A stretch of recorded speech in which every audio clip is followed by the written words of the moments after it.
Pantun dulu kali ya biar seru. Pagi-pagi ke pasar gandul. Lihat bakul nasi udah pada ngebul. Nih warga udah pada kumpul. Nyok, kita bahas nih 100 hari Bang Pram ame Sidul. 100 hari nih udah duet Pramono ame Dul mimpin kota Jakarta. Janji-janjinya bertebaran. Tapi nih sobat lingkungan, kalau kita lihat lebih deket, apa udah ada nih tanda-tanda perubahan nyata untuk menghadapi krisis iklim yang menggerus kesejahteraan warga kota kita nih? Jakarta masih tenggelam dalam persoalan lama. Mau disebutin nih, sampah, pengangguran, dan ancaman krisis iklim yang kian nyata. Nah, di monolog podcast kali ini, yuk kita kupas dan nih atu-atu.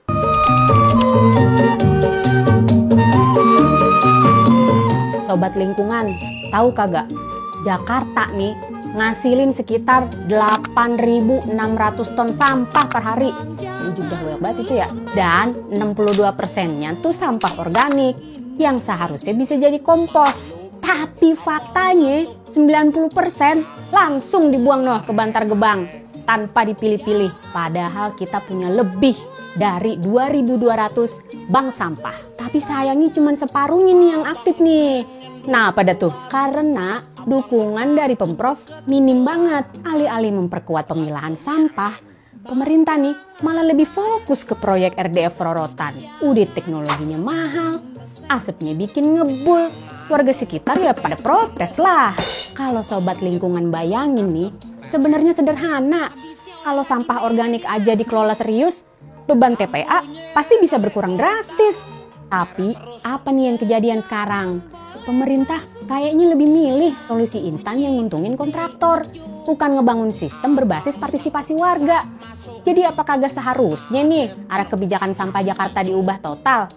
Lanjut nih ke masalah pengangguran, Nyok. Jadi nih ya, per Februari 2025, tingkat pengangguran di Jakarta 6,18%. Lebih tinggi dari rata-rata nasional yang cuma 5,45%. Itu artinya ada lebih dari 320.000 orang nganggur. Itu tuh setara sama jumlah seluruh warga di kota Cirebon. Lah bujuk buset lah banyak banget. Sekota nganggur semua itu. Pemprov emang sering bikin job fair.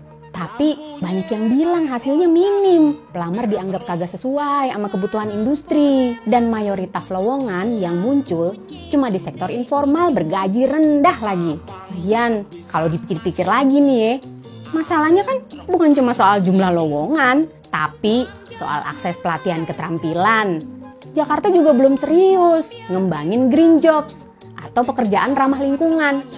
Padahal di tengah gempuran AI dan krisis iklim, ini tuh peluang besar buat nyerap tenaga kerja muda. Riset Greenpeace nyebutin nih, transisi ke ekonomi hijau bisa nyiptain 19 jutaan lapangan pekerjaan baru, mulai dari energi terbarukan sampai industri ramah lingkungan lainnya. Jadi kapan nih Jakarta mulai berinvestasi lapangan kerja di sektor masa depan?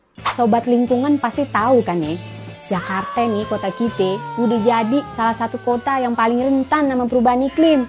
Lebih dari 40% wilayahnya udah ada di bawah permukaan laut. Kerendam. Tapi solusi pemerintah, giant seawall jalan terus.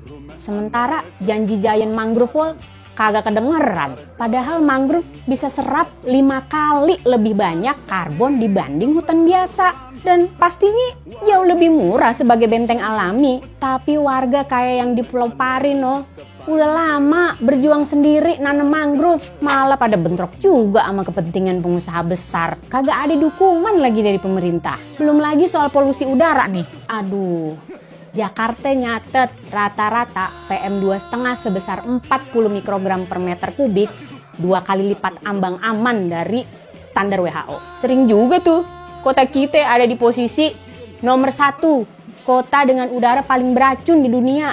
Jakarta juga dikelilingi 16 PLTU batubara yang kalau kena angin tuh wush begitu tuh. Ya kesini-sini juga.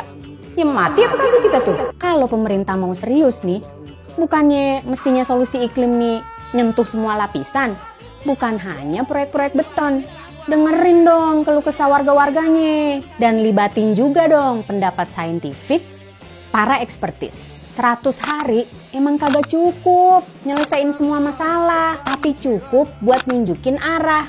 Sayangnya solusi dari Bang Pram nih sama Sidul masih belum selaras dengan visi kota tangguh dan inklusif. Jakarta butuh terobosan yang bukan sekedar solusi jangka pendek dan instan hanya untuk menyelesaikan berbagai permasalahan ke kontraktor. Kita butuh pemimpin yang berani berinovasi demi masa depan kota yang berkelanjutan.